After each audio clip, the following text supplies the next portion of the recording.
Vous êtes sur la chaîne de l'Homme Expliqué. Mon nom est Yann Piette, je suis l'auteur de cet ouvrage aux éditions, et je vais arrêter de parler comme un journaliste. Je suis l'auteur de Comment mettre un homme dans votre poche aux éditions Hachette. Sur cette chaîne, je vous aide à comprendre les comportements masculins dans les relations amoureuses et dans les rencontres. Alors, dans la vidéo d'aujourd'hui, on va parler de 3 actions inoubliables pour un homme. Et cette vidéo, c'est une première, je vais la traiter avec un angle complètement différent des autres vidéos de ma chaîne. C'est-à-dire que je vais vous donner 3 anecdotes de mon vécu, 3 anecdotes perso. Et pourquoi je prends ce pli dans cette vidéo de faire ça? Eh bien parce que je pense qu'il y a certains sujets, c'est plus intéressant de les aborder par le cas concret que par la généralité. Ça va permettre, peut-être, en tout cas je l'espère, c'est mon intention, que vous ayez des idées en fait. Moi, en vous donnant mes cas concrets, vous allez pouvoir vous dire, ok, il y a une nana qui a fait ça, bah moi je peux peut-être changer ça, ou ça va sûrement vous donner d'autres idées. Vous voyez ce que je veux dire? Par répercussion. Et je vous invite d'ailleurs, à toutes celles qui regardent cette vidéo, à compléter cette vidéo en allant mettre en commentaire des choses qu'un homme a fait pour vous qui sont inoubliables, parce que on peut très bien faire un reverse là-dessus et réappliquer ça dans l'autre sens. Alors j'estime avoir de la chance parce qu'il m'est arrivé plus de 3 choses inoubliables dans ma vie amoureuse, mais j'ai vraiment ciblé 3 choses inoubliables qui sont totalement différentes, en fait, qui font appel à des situations différentes, qui font appel à des émotions différentes. Je vais commencer sans plus tarder avec ma première anecdote. Il s'agit d'un cadeau qui m'a été fait. Ce cadeau, c'est un livre. Un livre, pas celui-là bien sûr, mais un livre qui m'a été offert. Je lisais à l'époque un auteur que j'aimais beaucoup, que j'adorais même, que j'aime toujours, mais ça fait un moment que je ne l'ai pas relu, et je pense que je vais le relire d'ici quelques années, un auteur qui s'appelle Henry Miller. Et j'étais vraiment fan de son univers, de sa façon de raconter les histoires. Pour moi, au-delà de ce qui lui est arrivé dans sa vie, qui finalement est une vie assez banale, c'est un excellent storyteller, et c'est véritablement quelqu'un qui est passionnant à suivre. Il a une espèce de flow comme ça d'écriture que je trouve vraiment admirable. Bref, j'étais à fond dans cet auteur, et il y avait quelques livres que je n'avais pas encore lus. J'avais vraiment envie de tout lire. Moi, je suis assez comme ça quand je vais chez un cinéaste ou chez un auteur, je vais aller vraiment au bout du truc. Et là, il y avait 2-3 bouquins qui m'échappaient. Et la personne avec qui je sortais, cette femme, en fait, a regardé un petit peu ma collection. Elle me voyait lire ça en permanence. Elle voyait que j'étais vraiment féru de cet auteur. Et elle a regardé les livres qui manquaient. Et elle est allée chercher ce qui a dû lui prendre du temps, en fait. C'est ça que j'ai trouvé vraiment admirable dans ce cadeau. En fait, c'est pas tellement la valeur financière, parce que c'est un livre dont le prix devait être d'une vingtaine d'euros. Donc ça, c'est pas forcément grand-chose, mais c'est vraiment le temps qu'elle y a passé. Car elle est allée, pour ceux qui connaissent Paris, sur les quais de la Seine, il y a des bouquinistes qui vont vendre des bouquins qui sont pas faciles à trouver en librairie. Et en l'occurrence, ce livre que je cherchais n'était pas trouvable dans une librairie, pas à la Fnac, pas sur Amazon, ou alors très cher avec des gens qui vendaient très cher. Et donc elle est allée chercher chez ces bouquinistes et elle a trouvé ce bouquin. Et ce bouquin, voilà, elle me l'a offert en fait comme ça, sans prévenir. Ce qui était d'autant plus mémorable puisque au moment où elle me l'a offert, je n'attendais absolument aucun cadeau. Et ça, il y a un truc qui est assez incroyable, c'est un truc que j'ai déjà dit dans une vidéo, mais quand vous vous baladez à la campagne et que vous voyez un cheval courir dans un champ, c'est quelque chose d'attendu, vous y attendez, vous n'allez pas vous en souvenir toute votre vie. Maintenant, si vous vous baladez dans la ville où vous habitez et que là vous voyez un étalon surgir de nulle part et traverser la rue au galop, sans personne sur son dos, là, ça va vous choquer. En fait, quelque chose d'inattendu est forcément toujours plus waouh. C'est pourquoi je vous conseille, en tout cas la chose que je vous conseille de garder dans ce conseil, c'est ne faites pas nécessairement des cadeaux quand c'est attendu. On a la Noël, Saint-Valentin, anniversaire, voilà, on sait qu'on va recevoir un cadeau. D'ailleurs, généralement, on se met une grosse pression sur ces cadeaux-là. Et le fait qu'on se mette une grosse pression fait que sur ces échéances, on n'arrive pas toujours à trouver les meilleurs cadeaux. Parce que ces meilleurs cadeaux, en fait, vous allez les trouver de façon circonstancielle, dans l'inspiration du moment. Et bien sûr, le nœud de ce conseil, la chose la plus intéressante, la pépite, c'est quoi? Le truc à retenir, c'est que ce cadeau, s'il avait été fait à un autre homme que moi, n'aurait absolument pas fonctionné. C'est du 100% ciselé, 100% sur mesure, et ça m'a fait un plaisir énorme. Passons maintenant à ma deuxième anecdote dans un registre totalement différent. Suite à une opération, j'étais dans l'impossibilité de dormir complètement allongé. Et pour ceux qui ont déjà expérimenté ça, c'est pas quelque chose qui est très agréable, bien que à une certaine époque, je crois, les gens dormaient assis.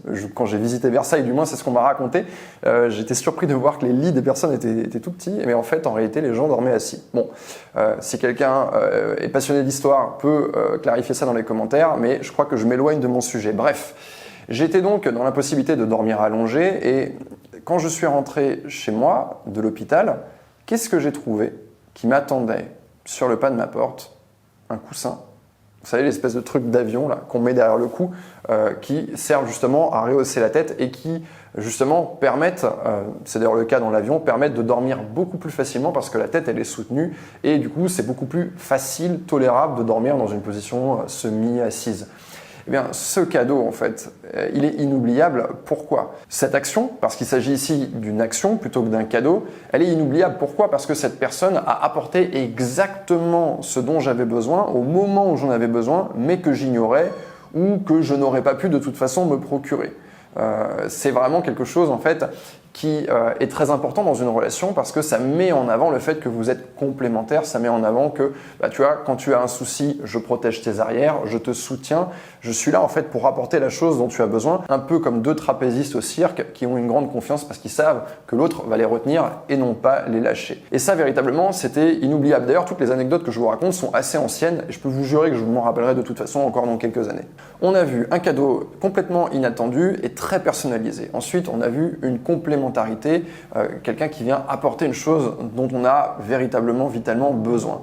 Maintenant, pour ma troisième anecdote, ça va être quelque chose d'un peu plus attendu, c'est pour ça que j'ai gardé pour la fin. C'est quelque chose qui va permettre de travailler sur la magie de la relation, le côté glamour, le côté romantique. Je vous raconte. Un jour, en rentrant du travail, dans l'appartement que je partageais avec la personne qui partageait alors ma vie, je trouve sur la table du salon une enveloppe. Une enveloppe dont on sent que c'est pas une facture EDF, vous voyez, l'enveloppe qui est choisie. D'ailleurs, un conseil que je vous donne quand vous voulez adresser quelque chose dans une enveloppe, ça peut être une lettre que vous écrivez à votre chérie, ça peut être quelque chose qui se glisse dans une enveloppe et qui s'offre, un livre, une carte, n'importe quoi. C'est toujours intéressant en fait de mettre un peu plus d'attention sur l'enveloppe. C'est des petits détails, mais parfois la forme, justement, parce qu'elle va être différente, spéciale, eh bien, ça va tout changer. L'enveloppe en question, elle va coûter quelques centimes de plus. Il faut également aller la chercher, mais quand ça nous arrive dans les mains, on sent que c'est quelque chose de spécial, qu'il y a une attention particulière. Cette attention particulière qu'on va recevoir nous et que ne recevrait pas quelqu'un d'autre. J'ouvre donc cette enveloppe, un mot à l'intérieur me donnant des instructions. Retrouve-moi à tel endroit, à telle heure, un peu plus tard dans la soirée, avec certaines autres instructions, des petits détails. Ok, il va falloir que je fasse quelque chose. Et là, c'est très intéressant parce qu'on rentre dans une espèce de... C'est pas un jeu de piste parce que les instructions, elles sont notées noir sur blanc, mais en fait, on est téléguidé en fait par l'autre. On est en train d'avancer et c'est un sentiment qui est vraiment très agréable, qui est celui de ne pas savoir dans quelle direction on est en train d'aller. On est vraiment en train d'évoluer dans l'inconnu, un peu comme quand on est en train d'explorer, quand on est enfant, une forêt ou quelque chose, une zone qu'on ne connaît pas du tout. Donc, c'est de la surprise, mais de la surprise qui est étendue et ça, c'est super. Et cette technique-là, si on peut appeler ça une technique, cette façon de faire, on peut l'appliquer à plein de choses en fait.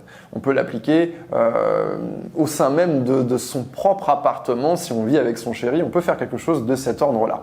Je suis donc les instructions qui m'emmènent dans un hôtel dans le 9e arrondissement de Paris. À l'époque, j'habitais pas très loin, donc je m'y suis rendu à pied. Et à l'hôtel, il fallait que je demande quelque chose à la personne de la réception et que ensuite j'aille à un certain étage, que je frappe à une certaine porte. Et déjà dans ma tête, ça m'a rappelé un petit peu cette chanson de Serge Gainsbourg sur l'album de Melody Nelson qui s'intitule Hôtel particulier. Et donc cet hôtel, c'est l'hôtel Amour d'ailleurs. C'est assez marrant comme nom. Bien sûr, on n'a pas tous un hôtel Amour dans sa ville, mais on peut toujours trouver un endroit un peu glamour. En l'occurrence, cet endroit, il était vraiment beau et renversant, donc j'arrive là-dedans, il y avait cette ambiance un peu feutrée. Je frappe à la porte s'ouvre, bien sûr, elle est derrière, simplement vêtue de lingerie, avec un masque sur les yeux. Elle m'a tendu un masque également. Une sorte de mise en scène en fait, qui tout de suite en fait, avec l'ambiance de la chambre qui était assez feutrée, c'était une chambre complètement noire avec une baignoire sur pied qui trônait au milieu de la pièce, des espèces de boules à facettes sur le plafond.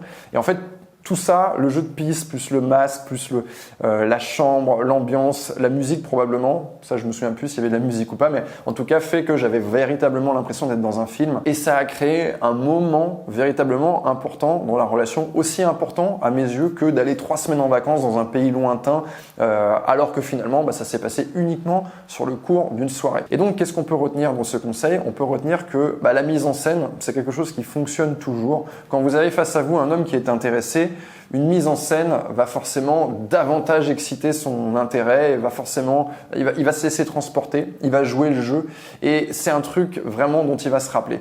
Peu importe ce que vous allez mettre en scène ou la façon dont vous allez mettre en scène, mais c'est véritablement l'idée de mettre en scène qui est intéressante. En fait, dans ce conseil, l'idée c'est de prendre la personne et la sortir de son univers où il rentre du travail, il va rentrer à la maison, il va boire une bière, il va regarder la télé ou il va regarder Netflix. Non, là il va se passer quelque chose de différent, un peu comme dans un film de Guillermo del Toro ou dans Eyes Wide Shut, ou dans n'importe quel autre film en fait.